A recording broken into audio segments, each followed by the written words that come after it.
joining me in my segment called Chatting with the Stars, and I've got Chris Harrison. He's with TV Guide Network, and he's going to be doing Academy Awards Red Carpet with Chris Harrison, sponsored by TV Guide Network. Chris, welcome to the show.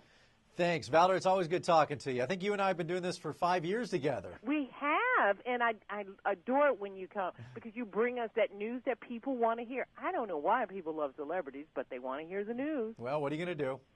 We've got the 83rd Academy Awards. Tell me, let's talk Best Picture, Best Actor, and Best Actress. Tell me about Best Picture first. What do you got on your schedule? Well, you know what? I think it might be a pretty cut and dry case this year with The King's Speech.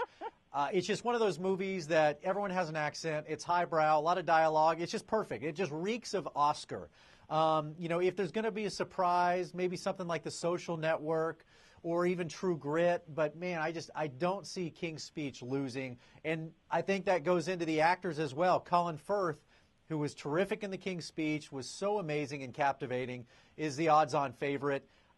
If I go with my pick, I would love to see James Franco in 127 Hours. One of my favorite movies, and his performance was very, very compelling. Okay, in A King's Speech, since you're talking about that, Best Supporting Actress, you've got Helen Bonham Carter, correct? Yep. All right, then. So you think it's going to – Jeffrey Rush, Best Supporting Actor. I didn't say that, but – Well, and I think that's where it stops. If you get to Best Supporting Actor, Christian Bale in The Fighter, he's won everything this year, and I don't see it stopping at the Oscars. He was so, so good. You know, everyone in this city, everyone in this country absolutely loved his performance. So I think Christian Bale will stop the onslaught by King's Speech in that category. And I don't know if Helena Bonham Carter will win in supporting. Melissa Leo, also in The Fighter, was terrific. But my big upset, if I had to give you one, Valder, it would be in Best Supporting Actress. I want to see Haley Steinfeld, the little 14-year-old girl that was in True Grit.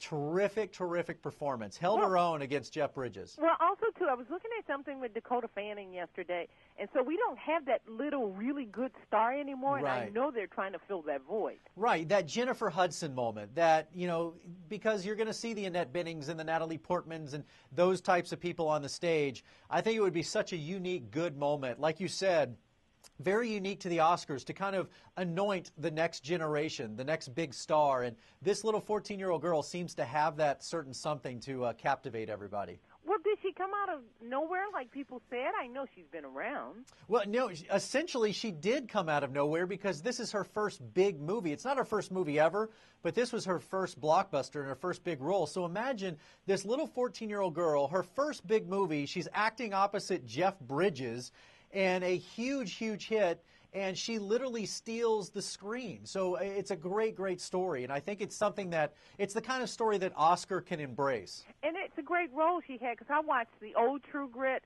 just recently. I'm watching like 36 Days of Oscar on AMC, and I watched the old True Grit. It's a really good role. Yeah, a little story.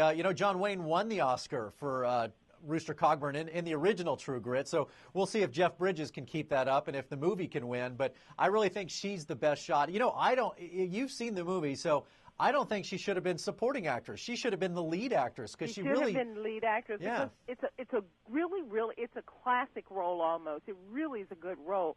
But she brought a lot to it also, too. Well, let me ask you. Okay, we got the King's Speech. We don't have any hope for the Social Network?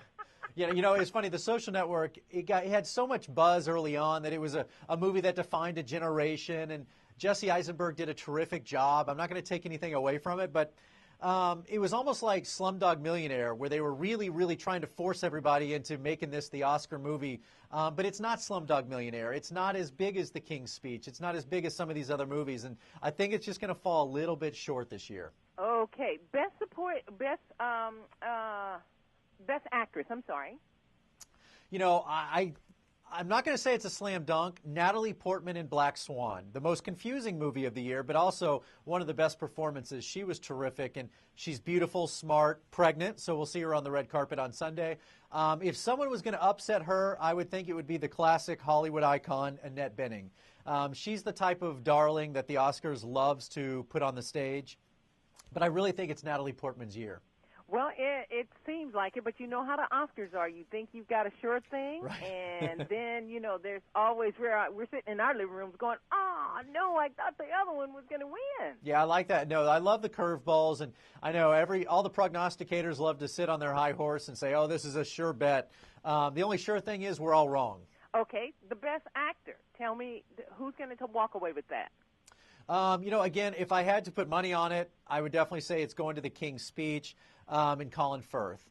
But if you looked beyond him, then it's really wide open because you have the Jesse Eisenbergs and you have the folks from True Grit. And so, after Colin Firth, it's really wide open. So that could be a category where you get a curveball because after Colin Firth, it really is a wide open race. Okay, I got to throw this in there. James Franco and the cute girl from The Devil Wears Prada, I can't think of her name. Anne Hathaway. Anne Hathaway. Okay, they're hosting, but he's also nominated for Best Actor.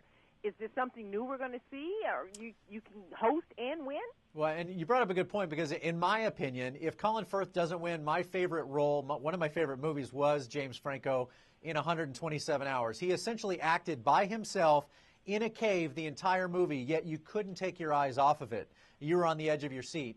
It'll be really interesting if a host will go out and accept an Oscar, and that very well could happen. They're going to, you know what, Anne Hathaway and James Franco, I understand everyone's a little skeptical, but they're very smart, they're very fun, very witty. I think it's going to be a very entertaining show. Oh, I think they're going to be perfect for host and host. I'm just wondering how they're going to segue him to pick up his Oscar if he wins. What a great moment, though. And Anne Hathaway and James Franco are such good friends. Then you have that dynamic where she can kind of make fun of him and, make light of the situation. And it's not going to be a mean-spirited show, kind of like the Golden Globes with Ricky Gervais. It's going to be more honoring, and everybody's in on the joke when there is a joke. I think it's going to be a great show, and I can't wait. And TV Guide has done such a great job of keeping us informed, what's going on. I love TV Guide after all these years. Well, thanks, Valder. I really appreciate it. I've loved my role. I executive produce and host the red carpet shows at TV Guide Network, and we've been there all award season. But the Oscars is obviously the granddaddy of them all, and I look forward to that. And so this Sunday, before Ann and James start cracking jokes on the stage, tune in 2 hours before that at 3 o'clock Pacific, 6 o'clock Eastern Time, and I will be talking to the biggest stars from all the movies you've seen, and it's what I love. It's 2 hours of live TV, unpredictable. You never know what you're going to get. Well, I feel like a big star talking to you, Chris Harrison, each year when we talk about the Oscars, so thank you so very much for chatting in my segment, Chatting with the Stars. Well, Valder, I always appreciate you having me on. I enjoy our conversations. And I will be watching you. Thank you.